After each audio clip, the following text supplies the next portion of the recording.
हज़रत ज़ुल्क़रनैन अलैहिस्सलाम एक ऐसे नेक और आदिल बादशाह थे जिन्हें अल्लाह ने ख़ास तौर पर ताकत, हिकमत और बसीरत अता फरमाई थी। वो अपनी क़ुव्वत और हुकूमत पर घमंड नहीं करते थे, बल्कि इंसाफ, ईमान और इंसानियत के लिए उसे इस्तेमाल करते थे। उनकी क़ियादत दौर दौर तक नीकी और अदल की अलामत बन गई थी। अल्लाह ताली ने उन्हें बड़ी फ़ौजी ताकत के साथ साथ निहायत गहरी हिकमत भी अता की थी।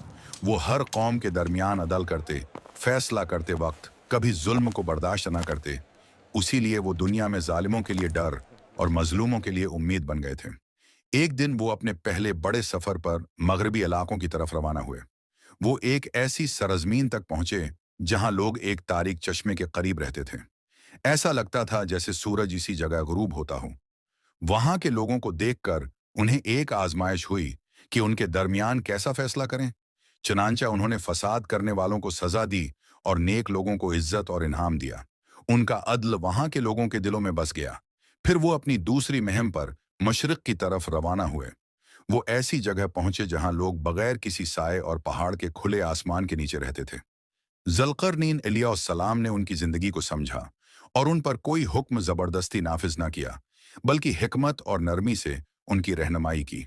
यही वजह थी कि मुख्तलिफ कौमें उनसे मोहब्बत करती थीं। तीसरा सफर उन्हें दो बुलंद पहाड़ों के दरमियान एक दूर दराज इलाके तक ले आया। यहाँ के लोग इंतहाई कमजोर थे और याजूज व माजूज जैसे जालिम कबैलों के हमलों से परेशान थे। वो ज़ुल्क़रनैन अलैहिस्सलाम के पास दौड़ते हुए आए और फरियाद की कि हमें उन तबाहकार कौमों से बचा लें जो हमारे घर उजाड़ देती हैं, खेत जला देती हैं और हमारे बच्चों तक को नहीं छोड़ते। लोगों ने उनसे इल्तजा की कि वो उनके लिए मजबूत दीवार बना दें और इस काम के बदले उन्हें बहुत सोना और चांदी देने की पेशकश भी की। मगर हजरत ज़ुल्क़रनैन ने अल्लाह का शुक्र अदा करते हुए फरमाया, जो कुछ अल्लाह ने मुझे दिया है वो तुम्हारी दौलत से बेहतर है। मैं ये काम अल्लाह की रज़ा के लिए करूंगा।